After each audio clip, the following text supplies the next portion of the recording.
చాలా మంది investors recent గా నన్ను అడిగే ఒక క్వశ్చన్, ఇది గోల్డ్ అండ్ సిల్వర్ లో ఇన్వెస్ట్ చేయడానికి కరెక్ట్ టైమా? గోల్డ్ అండ్ సిల్వర్ రీసెంట్ గా చాలా ఎక్కువ రిటర్న్ ఇవ్వడం జరిగింది, నేను ఇన్వెస్ట్ చేయాలనుకుంటున్నాను, is the right time?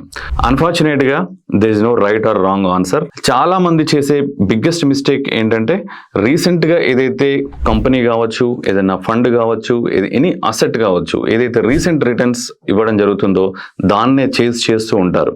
So ఇలా రిటర్న్స్ ని చేస్ చేయడం అనేది షార్ట్ టర్మ్ లో ఓకే, బట్ లాంగ్ టర్మ్ లో it will not give you proper returns. ఎందుకంటే లాంగ్ టర్మ్ లో రిటర్న్స్ అనేవి షార్ట్ టర్మ్ లో ఏదైతే బస్ట్ రిటర్న్ వచ్చిందో అది లాంగ్ టర్మ్ లో కంటిన్యూ అవ్వడం చాలా చాలా రేర్ అనమాట.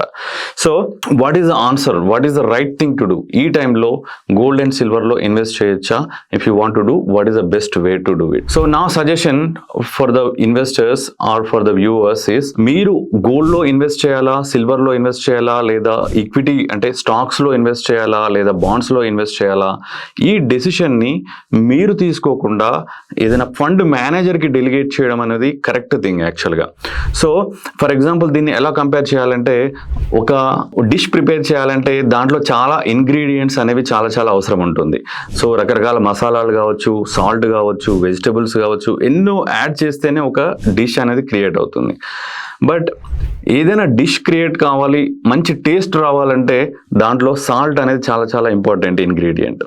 సో అలా అని నేను మొత్తం నా డిష్ మొత్తం సాల్టే వేసుకుంటాను, డిష్ అంతా కూడా నేను సాల్ట్ ఎక్కువ వేసుకుంటాను, సాల్ట్ నేను పక్కన పెట్టుకుంటాను, సాల్ట్తోనే తింటాను అంటే, so you will get ill. So బేసికల్గా మన హెల్త్ అనేది పాడైపోవడం జరుగుతుంది అనమాట. So similar to that, any portfolio creation is also creating like a dish. So ఒక ప్రాపర్ థాలి, ఒక ప్రాపర్ మీల్ అయితే ఎలా మనం క్రియేట్ చేసుకుంటామో, రకరకాల డిషెస్, రకరకాల ఇంగ్రీడియంట్స్తో ఒక పోర్ట్ఫోలియో క్రియేట్ చేయడం కూడా అలాంటిది అనమాట. సింపుల్ ఎగ్జాంపుల్లో, అర్థమయ్యే భాషలో. సో మనకి ఒక డిష్లో ఎంతైతే ఏ మోతాదులో అయితే సాల్ట్ అవసరమో, ఏ మోతాదులో అయితే మసాలా అవసరమో అంతవరకు వేసుకుంటేనే దాని టేస్ట్ అనేది బాగుంటుంది. కానీ నాకు ఈ సాల్ట్ వేస్తే ఎక్కువ టేస్ట్ వస్తుంది కానీ చాలా ఎక్కువ వేసామనుకోండి డిష్ మొత్తం పాడైపోతుంది. అలాగే పోర్ట్ఫోలియోలో గోల్డ్, సిల్వర్, బాండ్స్, ఈక్విటీస్ అన్నిటికీ ఒక్కొక్క ప్రపోర్షన్లో ఉండడం అనేది చాలా చాలా అవసరం.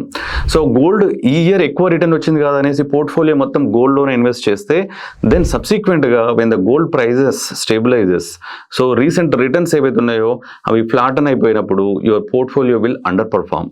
సో ఈ డెసిషన్ ఏదైతే ఉందో, గోల్డ్లో ఇన్వెస్ట్ చేయాలా, సిల్వర్లో ఇన్వెస్ట్ చేయాలా, ఈక్విటీలో ఇన్వెస్ట్ చేయాలా, బాండ్స్లో ఇన్వెస్ట్ చేయాలా, ఈ డెసిషన్ని మనం ఈ మీల్ ప్రిపరేషన్ డెసిషన్ని ఎలాగైతే ఒక హోటల్లో, మంచి రెస్టారెంట్లో ఒక షెఫ్కి ఎలా అయితే మనం డెలిగేట్ చేస్తామో, అలాగే ఈ పోర్ట్ఫోలియో క్రియేషన్, ఈ అసెట్ అలొకేషన్ డెసిషన్ని కూడా మనం ఫండ్ మేనేజర్కి డెలిగేట్ చేయడం అనేది చాలా చాలా ఇంపార్టెంట్ థింగ్. సో ఏది ఏ ప్రపోర్షన్లో ఎప్పుడు వేయాలి అనే డెసిషన్ని ఫండ్ మేనేజర్కి ఇవ్వండి, మీరు తీసుకోకండి. So fund managers are experts, they are like a very very experienced chef అనమాట. ఒక fund manager is like experienced chef. ఆ డెసిషన్ని ఫండ్ మేనేజర్కి ఇవ్వడం అనేది కరెక్ట్ డెసిషన్. మీరు యాజ్ అ ఇన్వెస్టర్స్గా మీ టాస్క్ ఏంటంటే, you give this decision to the fund manager, and fund manager will depending on the market కండిషన్ని బట్టి, మార్కెట్లో ఉన్న సినారియోని బట్టి, మార్కెట్లో ఉన్న మొమెంటమ్ని బట్టి, మార్కెట్లో ఉన్న లాంగ్ టర్మ్ పొటెన్షియల్ని బట్టి మనం ఇచ్చే క్యాపిటల్ను he can allocate to different asset classes. So friends, don't get influenced by recent returns. So recent returns పైన మీరు ఫోకస్ పెట్టి గోల్డ్లో కానీ సిల్వర్లో కానీ ఎక్కువ మొత్తాదులో మీ నెట్వర్త్లో ఎక్కువ పర్సెంటేజ్ ఇన్వెస్ట్ చేసినట్లయితే లాంగ్ టర్మ్లో నష్టపోతారు. లాంగ్ టర్మ్లో మీ రిటర్న్స్ అనేవి చాలా తక్కువగా ఉంటాయి. సో దీనికి ఎగ్జాంపుల్గా I want to show some data. Okay, so let us look at a data of a diversified ఒక మల్టీ అసెట్ ఫండ్కి, ప్యూర్ ఈక్విటీ ఇండెక్స్ అయిన నిఫ్టీ 50కి, and then long term history of ఒక గోల్డ్, మనం 20 years గోల్డ్ ప్రైస్ ఎలా పెరిగింది అనే ఒక డేటా కనుక మనం చూసుకున్నట్లయితే, సో లాస్ట్ 20 yearsలో అంటే 2006 January 1st నుంచి యాజ్ ఆఫ్ టుడే ఒక ఎగ్జాంపుల్ తీసుకుంటున్నాను. This is only for example purpose, education purpose, don't treat it like a recommendation. ఒక ICICI Prudential multi asset fund 2006 January 1st నుంచి యాజ్ ఆఫ్ టుడే దాని performance కనుక మనం measure చేసినట్లయితే last 20 yearsలో మోర్ దెన్ 16% CAGR రిటర్న్ ఇవ్వడం అనేది జరిగింది. Now compare this with Nifty 50 and gold, pure gold returns. Most of the times మనం ఈ డేటా కనుక చూసినట్లయితే మోస్ట్ ఆఫ్ ద టైమ్స్ ఈ diversified fund gold, silver, equity, bonds అన్నీ కలిపిన fund it is able to beat Nifty 50 and it is able to beat pure gold also majority of the time. Out of 20 years 11 years it is able to beat gold with very very proper risk adjusted returns.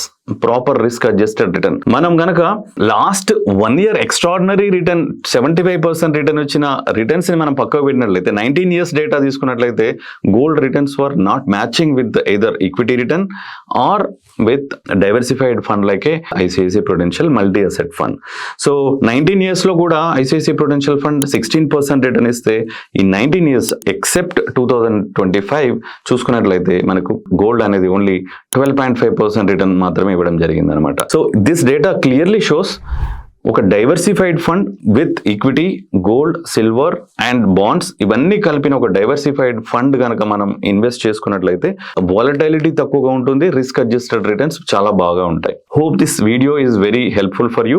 Please don't chase the returns of the past 1 year. Look at the long term returns and long term risk adjusted returns. So thank you for watching this video. Please subscribe to the channel. Please click the bell icon and share this video with your friends. Thank you so much.